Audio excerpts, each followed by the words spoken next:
보는 것 아닙니까?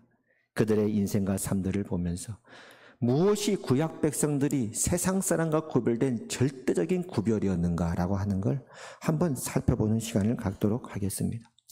구약의 백성들도 많은 축복받았어요. 영혼의 축복받았습니다. 하나님의 아버지예요. 그들에게. 그렇죠? 하나님의 백성이에요.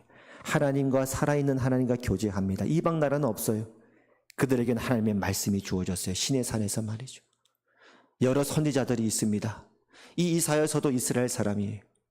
이사야도 이스라엘 사람이에요. 그건 이방과 다른 거예요. 그들에게는 하나님의 말씀들이 있었어요. 하나님과 교제합니다. 하나님의 인도를 받았습니다. 하나님의 사랑 가운데 거하는 백성들입니다.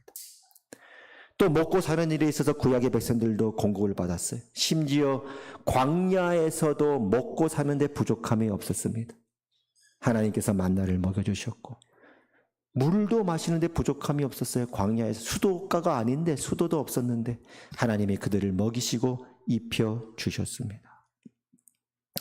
근데 이제 이것도 분명한 축복이 우리의 고백인데 우리는 눈에 보이잖아요. 하나님의 손이 보인단 말이에요. 고백인데 세상 사람들은 맹인이잖아요. 영적으로는 맹인이란 말이에요. 하나님의 손이 안 보여요. 그러니까 그들이 보기에는 구분이 불명확할 수도 있을 것 같아요. 왜냐하면 이스라엘의 주변 나라들을 보면 주변 여러 나라들도 각 나라마다 세상 모든 나라가 그렇듯이 흥망성쇠를 다 겪어왔거든요. 그 말은 뭐냐면 주변의 여러 나라들도 각기 나름대로의 전성기와 봉기가 있었다는 사실입니다. 특별히 바벨론 제국 같은 경우 보면요. 당시 세계 최고의 영광과 화려함을 자랑했던 것이 바벨론이었어요. 우리로 치면은 너 미국 가봤냐? 아, 그럼 미국 가봤어. 대단하다 하는데 이때는 너 바벨론 한번 가봤냐? 그게 최고였지 않습니까? 이거 바벨론 산이야. 최고의 명품이야. 그 시대는 미국이란 나라는 인디언들 나라였고 그때는 바벨론이 최고였어요. 오늘날 우리 식으로 하면 강남의 빌딩도 소유하고 여의도 빌딩도 한 3채 소유하고 여러분 몇 채 가졌으면 좋겠습니까? 그냥 다 얘기하세요. 예? 바벨론 사람들 오늘날 비유하면 강남의 빌딩 한 5채 소유하고 있고 할렐루야. 예?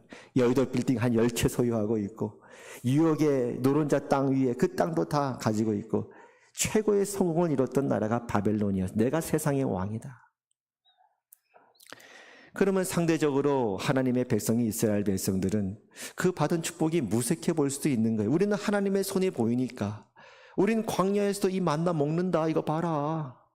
우리는 반석에서 물이 나온다. 하나님이 40년 동안에 먹여 입혔다 하고 막 신나서 만나 먹고 매출하게 해가지고 백숙해서 먹고 있는데 옆에 나라를 보니까 최고급 스테이크에다가 100년 된 프랑스산 최고급 와인에다가 뷔페를 즐기고 있더라 이 말이야. 무한 리필이란 말이에요. 우리가 받은 축복이 때로는 무색해 보이지 않습니다.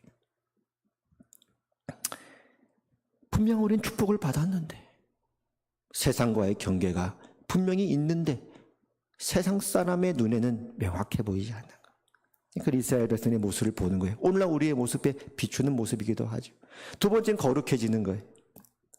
하나님께서 이스라엘 백성들을 거룩하게 빚어가셨어요. 내가 거룩하니 너희도 거룩할지어다. 내가 너희를 세상의 제사장 나라가 되기 위해서 너희를 택하여 세웠다. 그들은 거룩한 백성이었어. 그래서 심지어 광야까지 몰고 가셔서 그들을 연단하셨어요. 그들은 세상과 구별된 백성이니까. 그리고 당연히 하나님의 거룩한 말씀이 그들에겐 있었고 선지자들이 있었어요. 이사야도 이스라엘 사람이요, 예레미야도 이스라엘 사람이요, 바울도 이스라엘 사람이요, 베드로도 이스라엘 사람이요, 아브라함과 이삭도 야곱도 그들이 이스라엘 사람이에요. 특별한 민족이었습니다. 하나님의 자식 만들기.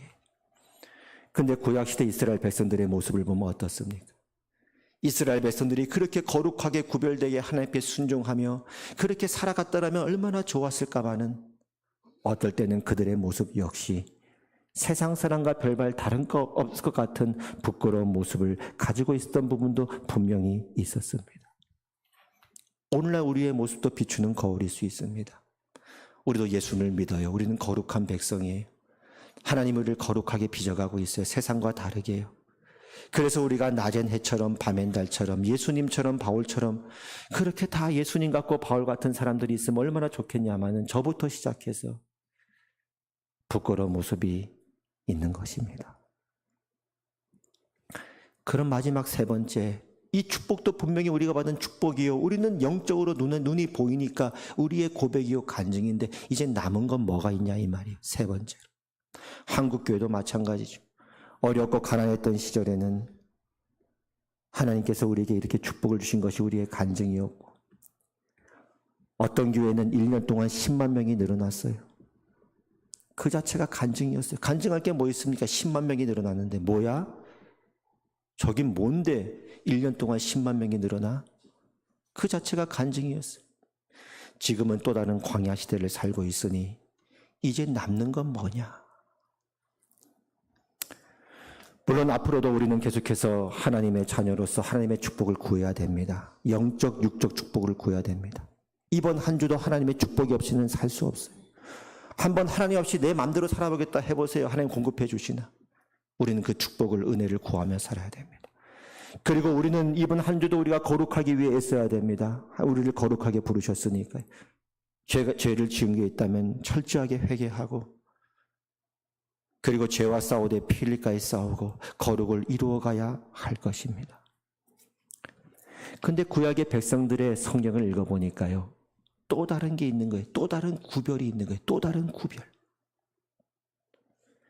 이스라엘 백성들이 살아왔던 이 인생, 이 선지서들, 구약의 기록들, 그들이 하나님의 백성이기 때문에 세상 나라들과는 다른 절대적인 구별이 있더라. 이 못난 이스라엘 백성들. 이건 저를 얘기하는 거예요. 거울이니 이 못난 사람들. 광야에서 불평하고 남의 나라 우상을 부러워하고 하나님이 징계하시니까 징징 울기도 하고 울기도 많이 울고 이 못나고 고단한 그들만의 인생과 탄식 속에서 그들에게만 주어진 메시지가 있더라는 거예요.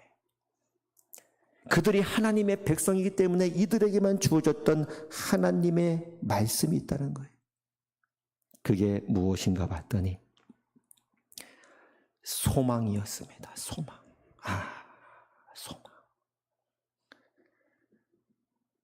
이사야 선지자는요, 세상을 향해서는 이렇게 얘기해요. 너 바벨론아. 바벨론은 실제 있었던 제국이지만 세상을 대표하는 이름이거든요.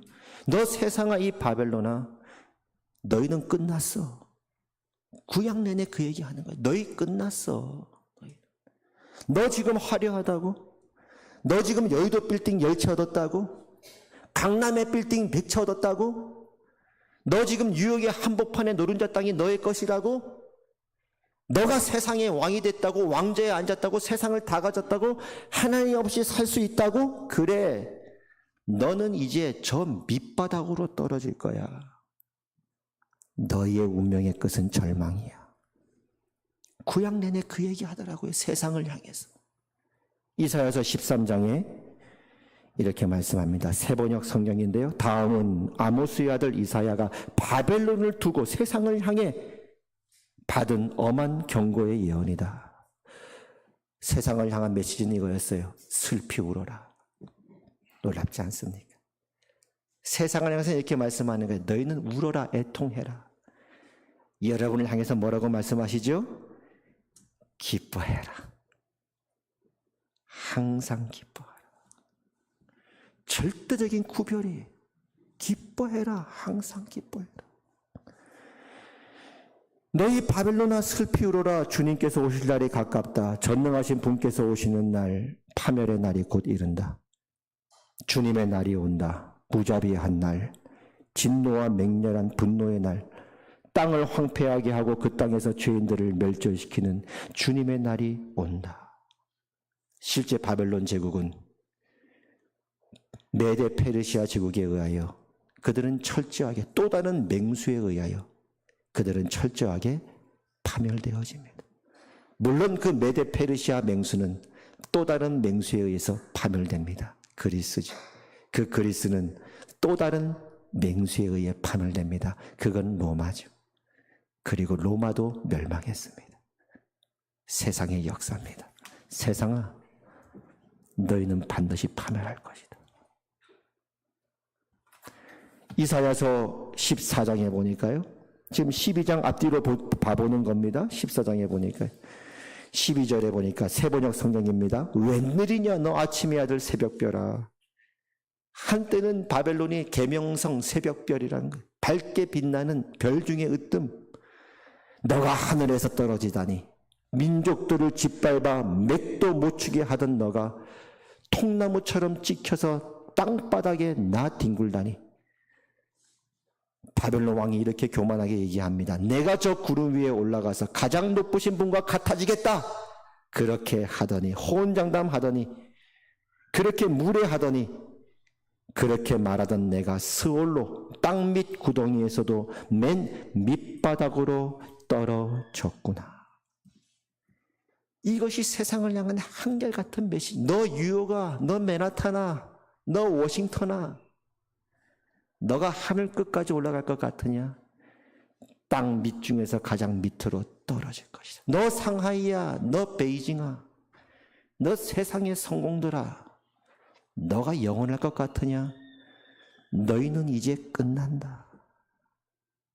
무서운 전쟁의 날, 기후의 날, 기후의 재앙의 날, 마지막 날이 가까우고 있다. 너희의 모든 화려한 것들은 한순간에 흙더미가 되어질 것이다. 근데 이스라엘 향해서는 이 못난 자식도 자식이라고 말이죠. 이 못난 자식, 이렇게 말씀하는 거예요. 이사야서 11장 10절 바로 앞인데요. 그날에 희망을 말씀하실까요? 절망을 말씀하실까요? 아이고 할렐루야. 이스라엘은 처음부터 끝까지 희망이에요. 그날에 이새의 뿌리에서 한 싹이 나서 한 인물이 태어날 거랍니다. 희망이에요. 절대 희망. 절대 희망. 만민의 기치, 만민의 깃발로 설 것이요. 열방이 그에게로 돌아오리니 그가 거한 것이 영원하리다. 11절에 그날에 희망일까요? 절망일까요? 그날에 주께서 다시 그의 손을 펴사 그의 남은 백성을 여러 쫓겨났던 나라들에서 다시 돌아오게 하실 것이라.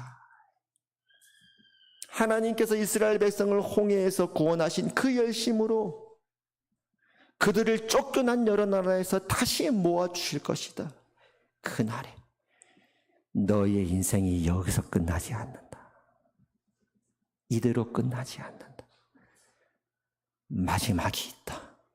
창조의 완성이 있고 구원의 완성이 있다. 그러니 여의도 빌딩 부러워하지 말아라. 강남 빌딩 부러워하지 말아라. 그건 다 먼지처럼 사라질 것이고 오직 믿음, 소망, 사랑, 이 세 가지는 항상 있는 거란다. 그러니 오늘 말씀 이사야 12장 1절 한번 읽어볼까요? 12장 1절에 그날에 희망일까요? 절망일까요? 그날에 너가 말하기를 여호와여 주께서 전에는 내게 노하셨사오나 그 노가 영원히 가지 않는다 이 말이에요. 사랑하니까 화내죠. 사랑하니까 징계하죠. 그러니까 그게 끝까지 가겠습니까? 이제는 주의 진노가 덜어섰고 또 주께서 나를 아니하시오니 내가 주께 감사하겠나이다 할 것이니라. 보라, 하나님은 나의 구원이시라. 내가 신뢰하고 두려움이 없으리니. 한번 따라해 봅시다. 주 여호와는 나의 힘이시며 나의 노래시며 나의 구원이심이라. 아멘. 이번 한 주 여러분 이 노래를 부르시기를 축복합니다. 그러므로 너희가 기쁨으로 구원의 우물들에서 물을 기르리로다. 4절은 뭐예요? 그날에. 희망일까요? 절망일까요? 너희가 또 말하기를 여호와께 감사하라. 그의 이름을 부르며 그의 행하심을 만국중에 선포하며 그의 이름이 높다 하라. 절대 소망, 절대 운명, 절대 약속, 하나님의 절대 사랑. 이것이 바로 그리스도 안에 있는 여러분과 세상을 구별하는 것입니다. 제가 살아온 인생을 돌아보는 거지. 기독교 신앙이 뭔가? 하나님은 분명히 살아계신데 어떻게 그 살아계심을 증거할 수 있을까? 뭔가? 내가 살아온 인생, 앞으로 살아갈 구원 이후의 그 삶은 무엇인가? 우리가 지금까지 수많은 축복을 받아왔습니다. 그건 우리가 아는 거예요. 우리의 고백이. 근데 세상 사람들도 스테이크를 썰고 있더라 이 말이에요. 그럼 뭔가 이제는 뭘로 증명하느냐? 우리가 거룩하게 빚어지고 있는 것도 거룩한 은혜입니다. 분명한 축복입니다. 우리는 하나님의 자식이니까. 징계조차 은혜입니다. 근데 한편 생각해 보는 거예요. 제가 예수님 처음 믿기 시작할 20살 때쯤에 이 노래를 들었는데 그 고백이 그렇게 제 마음에 어떻게 내 마음을 이렇게 잘 표현했지 않은 찬양이 있었는데요. 그게 어떤 노래였냐면 언제나 내 모습 너무나 부끄러워 무릎으로 주님께 기도로 가오니. 그 가사가 너무 와닿는 거예요. 언제나 내 모습 너무 부끄러워. 그럼 지금은 50인데 지금은 떳떳한가? 지금은 떳떳한가? 그런데 예수 믿는 우리에게 절대 변하지 않는 너무너무 분명한 경계선, 세상과 교회를 구별하는 분명한 구별이 또 있더라는 거예요. 그게 뭔가 했더니 소망이, 절대 소망, 절대 사랑. 그래 보니 구약 성경 내내 보니까요, 그 눈으로 보니까 구약 전체가 다 소망을 얘기하는, 다 소망을. 이 못난 백성들, 다시 말하는 거예요. 저를 포함해서 이 못난 사람들, 무화과 나무 잎에 때로는 무성하지 못하기도 하고 포도나무에 열매가 없기도 하고 외양간에 송아지도 없고 그들의 못남, 하나님의 사랑, 하나님의 징계, 이 고단한 인생. 근데 이 구약 성경을 보니까 이들은 선택받은 민족. 야, 행복한 민족이구나. 이런 민족이 있었냐? 이스라엘이여, 너는 행복한 사람이로다. 야, 진짜 행복한 민족이었구나. 그게 뭐냐? 이들은 언제나 소망을 얘기하는 거예요. 다윗이 사울 왕을 피하여 쫓겨다니면서 굴 속에 살 때 생과 사를 오가는 과정 속에 우리로 치면 뭐라 그럴까요?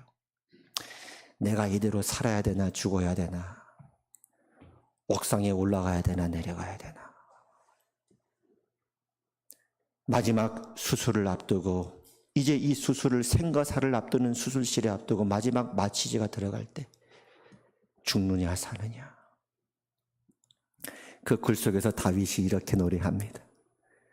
오 주여, 나의 마음이 주께로 정해졌으니.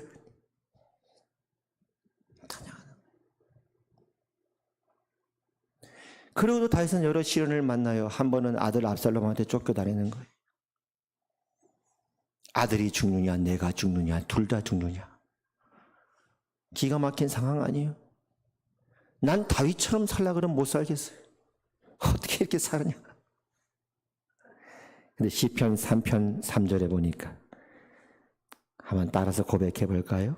여호와여, 주는 나의 방패시요 나의 영광이시요 나의 머리를 드시는 자이시니이다. 언제나 소망을 얘기하는 거예요. 개인이 됐건 국가가 됐건 하박국서를 보면 이제 곧 바벨론이 쳐들어올 걸 알아요. 하박국은 선지자니까. 그 두려움과 공포 속에서 하박국이 또 이렇게 노래 부르는 거예요. 무화과 나무 잎이 마르고 포도 열매가 없으며 감람나무 열매 그치고 논밭에 식물이 없어도 우리의 양떼가 없으며 외양간 송아지 없어도 난 여호와로 즐거워하리 난 여호와로 즐거워하리 나 구원의 하나님을 인해 기뻐하리. 어떻게 이럴 수 있냐? 이스라엘은 도대체 뭐냐? 얘네, 이 친구들은 뭐냐? 어? 너는 행복한 사람이로다. 뭐냐 도대체? 드디어 바벨론이 쳐들어왔어요. 초토화가 됐습니다. 설마 했던 게 일어났어요. 온 주변에 시체 더미가 가득합니다. 예레미야가 참다 못하여 슬픔의 노래를 부릅니다. 예레미야에 가서 그 슬픔의 노래 속에서도 소망을 얘기해. 야, 주의 인자는 끝이 없고 그의 자비는 무궁하며 아침마다 새롭고 늘 새로우니 주의 성실이 금이라 성실하신 주님. 여러분, 우리가 소망을 얘기합시다. 지금은 1년 동안 10만 명이 들어온 시대가 아니에요. 세상도 잘 살아요. 전쟁이 끝난 지 벌써 70년인가요? 지금은 그때가 아닌 거예요. 너무 잘 살아요.